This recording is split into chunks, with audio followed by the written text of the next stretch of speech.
Hi, my name is Scott the Miniature Maniac, and today we're painting the biggest demon lady monster I've ever painted on my channel.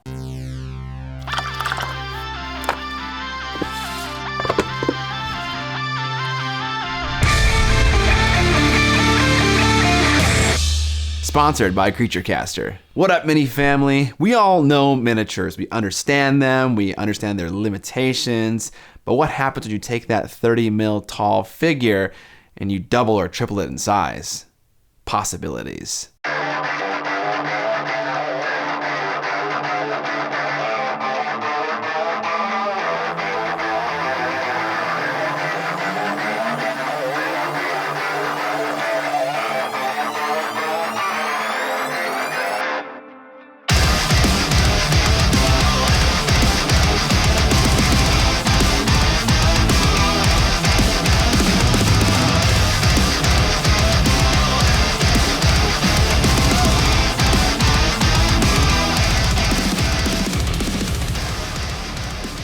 Creature Caster reached out to me asking if I wanted to test out their new paint range on one of their models, and I was like, yes! I haven't ever painted a Creature Caster model, so let's learn together the differences between small and large scale figures. First things first, bigger figures come in more pieces. This makes sense because trying to cast a dynamic figure like this one in less pieces would result in many problems. So don't be too alarmed by the number of pieces. Much like with all miniatures, they require some cleanup, so I busted out my various cleaning tools and got to work cutting pieces out of the sprue and cleaning up mold lines. All of the tools that I'm using in the course of this video will be linked in the description below, and as a disclaimer, they are affiliate links, so when you purchase using these links, I earn a commission at no extra cost to you, and it means a lot to receive your support in this way. I started with the big torso of the model. It's like the core of the Mini. After that, I can finish cleaning smaller parts and then attach them to this larger core. Since this model is resin, we're using super glue to adhere the parts together. This particular kit comes with a few options for the weapon: an axe, a sword, or a second flaming hand. Call me lame, but I was getting wizard demon feelings from this model, so I decided to forego the obvious weapon pick and went with a second flaming hand. Some of the areas where parts join together have gaps in them, and to fill those parts, I used epoxy sculpt. What I learned about epoxy sculpt is that it kicks off pretty early, meaning it starts to harden, and maybe you should only mix up a little bit at a time. I like it as an intermediary between milliput and green stuff. It's softer than green stuff like milliput, but not water soluble like green stuff. To smooth out the epoxy sculpt, I used color shapers and water. In the end, I kept the head, wings, and base as separate pieces. I put pins in these pieces and attached them to various pieces of wood. Also, apparently I was watching The Office during this time.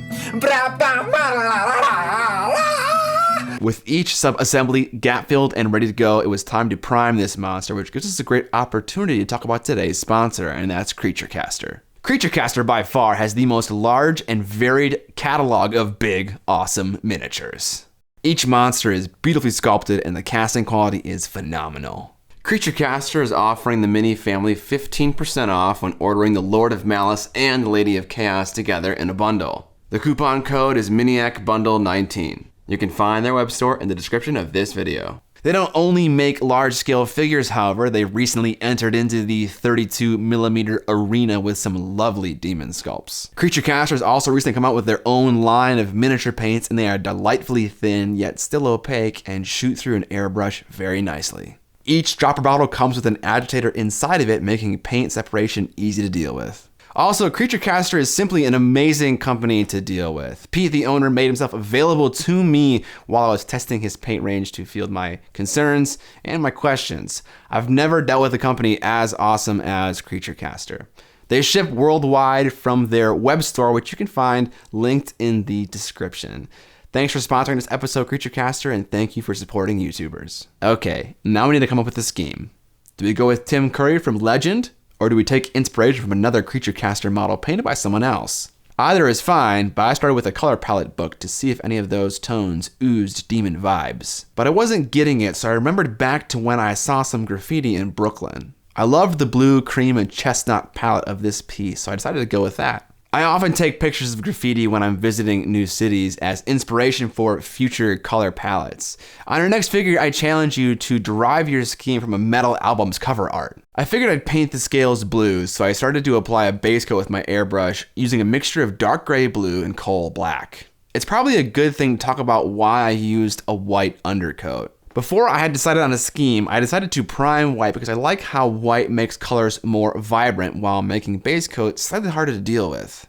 Maybe if I had decided on a paint scheme prior to priming, I'd have used something like dark gray or black. This is what happens when you fly by the seat of your pants. You make little mistakes. This kind of made base coating in dark blue hard, and while I did try to avoid the parts that would eventually end up a cream color, I kind of got blue all over them. Once that was done, I mixed in blue and dark gray blue and started to apply a zenithal highlight using my airbrush. If the terms that I'm using are kind of confusing, make sure to watch the miniature painting vocabulary video I did a few weeks back, linked in the top right hand corner of the screen. I continued to work up the highlights by mixing sky blue and titanium white. I wanted to get more of a turquoise highlight, so I took jade and titanium white and used that as my final highlight. Finally, I took some pure coal black, heavily diluted, and brought back in some of those shadows. Oftentimes, highlights out of an airbrush can run a little rampant, so you need to keep them in check with some additional shadows at the end. Next step was to apply some wash. Because these colors from Creature Caster are matte, I decided to apply a layer of gloss varnish to the blue scales in order for the wash to operate better.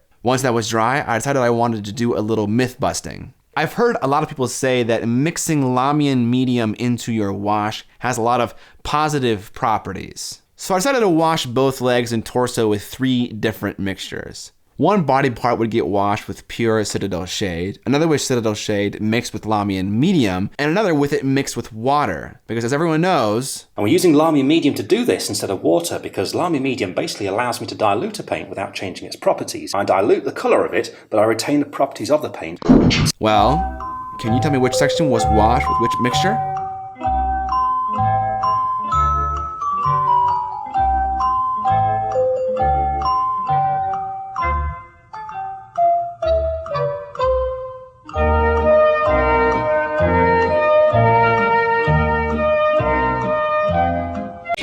Because I can't really. Her right leg was Lamian, her left leg was pure, and her torso was water, for those curious. Alright, this isn't necessarily a conclusive test. You might see more of a drastic difference when washing on top of something that's like white or cream instead of a darker blue color, but it does stir up some interest.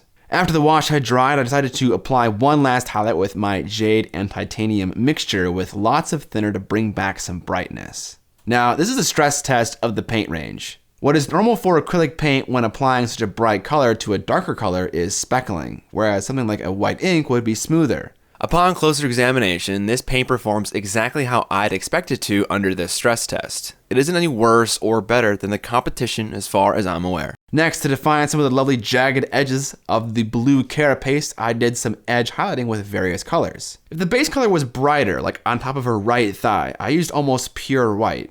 Down here on the right shin area, I used a color closer to turquoise. And this step took a bit of time, so I just zoned out and got it done.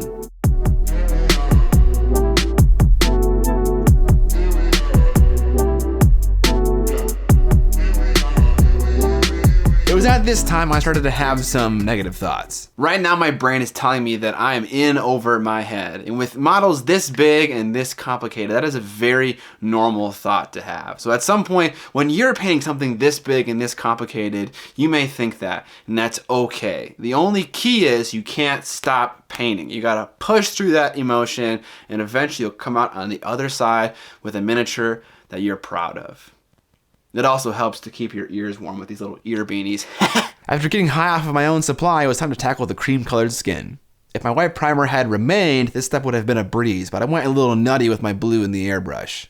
I started with a mixture of ivory and dark umber to give myself a fighting chance against the dark blue. To my surprise, this covered over the blue in 2 to 3 coats, which is great performance for such a light color over such a dark base coat. Now on the areas that were more textured, I applied another layer of gloss varnish with the plan to apply a layer of sepia wash. On the smoother volumes, like them butt cheeks, I decided to shade and highlight those with wet blending. I started with a shadow color like light umber. Eventually, however, I pivoted to golden brown as it matched the tone of the sepia wash better. What I discovered was that even though the blue carapace covered a larger portion of the model, it might have been a better idea to airbrush the skin because of how complex these large volumes are to paint. To get a smooth blend over such a large area is pretty difficult. I might have actually saved more time airbrushing the white areas because I wouldn't have to labor over this booty for so long. Oh well, live and learn. Next, I moved on to the horns, which I base coated in coal black. I followed this up with a highlight of blue and purple mixed together in a stripey kind of way. Finally, I finished it off with the same purple mixture with a little extra white added in.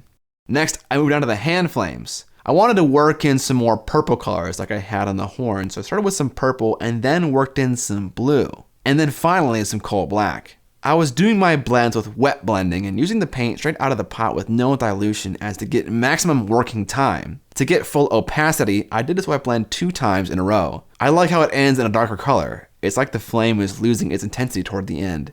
Finally, I added some scant highlights by mixing in titanium white into the various tones along the flame. Next, we're on to the head. Because this is a larger figure, I wanted to stretch my airbrush legs to see if I could tackle the majority of the main volumes with purely the airbrush. I started with a base coat of golden brown, which would eventually become one of my shadows. Next, I mixed in some ivory and started to develop a highlight nice and slowly. I kept working in more ivory and then eventually titanium white to slowly build the highlight toward the top of the head and the cheekbones. I then came back in with some light umber to regain some shadows and some much needed contrast. At this point, I had stretched my tiny little airbrush legs as far as they could go, and I started to work with the brush.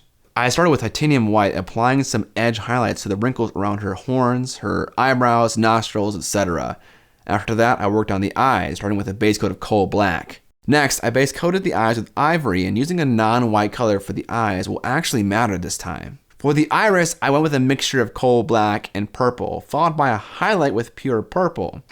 With the highlight, I highlighted a ring around the edge of the iris. This kept a darker center to the iris, mimicking a pupil without me needing to paint one in. Finally, at the very end, I took titanium white and added an eye reflection to the upper left portion of the eye.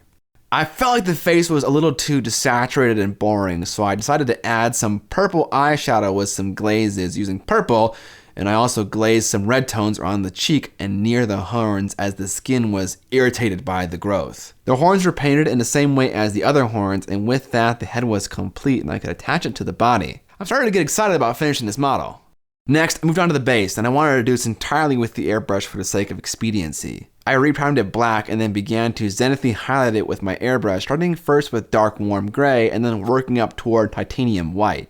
After the undercoat was sufficient, I came in with some colors, specifically dark blue-gray for my shadows and a mixture of purple and blue for my highlights. I then gave this the gloss plus wash treatment like I had on other parts of the Mini. After that, I called it done. It's not fancy, but it's quick and easy.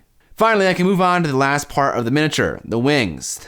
I started by airbrushing them with ivory, followed up with a highlight of titanium white, focusing on the center of the section of each wing. Next, I applied some shading with some golden brown toward the edge of each wing section. I then again gave this the gloss and wash treatment to bring out the smaller details missed by the airbrush. Finally, I decided to test one last final technique with this paint range, dry brushing. I took some titanium white and dry brushed the wings to bring out the wrinkly flesh detail. I fully expected this thinner paint to not dry brush well, but it held its own and it worked well for what I was trying to do. Next, I could work on the blue elements on the wings, and while the tones I used weren't the same, I was presented with a challenge of picking where the blue should start and where the white should end. This model isn't going to hold your hand when it comes to color placement. Think of it more as a canvas than a coloring book. You get to express your creativity a lot with so much Mini to work with. For the wingtips, I decided to blend out the blue into the white by adding some spotting. After applying highlights with some of the same colors as before, I could attach the wings with super glue, apply some touch-up paint to the areas, glue her to her base, and the Lady of Chaos was finally complete. Okay, so confession time. If I want to get a really good result on a 32mm scale miniature, I'll take anywhere from 20 to 30 hours to paint it. I painted this creature caster in probably that same time frame, and this model is significantly larger. The result is not the best I could do if I had infinite time, and whoever gets this model will know that upon closer inspection. Hold up, who's getting this model? I'm giving this model away to one of my patrons, so if you're interested in winning this figure, you can find out more information in the link in the video description. Okay, back to mistakes. There are gaps, there are holes where I drilled through the parts, there are painting mistakes, but you know what? It doesn't really matter. When you have the whole thing sitting there staring at you, it looks pretty cool. I hope this encourages you guys to be a little less stressed out about getting everything to be so perfect. There is a time and place for perfection, but for the majority of the stuff that I paint, it is neither perfection o'clock nor perfection street. But what are my thoughts on the paint range? Well, I haven't done any formal comparisons to other paint ranges, so my opinion is going to be conjecture. But let's start out with what I liked about the paint range. Number one, the opacity and the dilution are great. I didn't expect to get such great coverage with such a thin paint, but I did. The dilution makes them easier to work with for beginners. It's like a user-friendly version of Scale 75, because it also has an incredibly matte finish. Conventional wisdom says that thinner paint won't dry brush as well as thicker paint, but in my limited testing, it seemed to work just fine.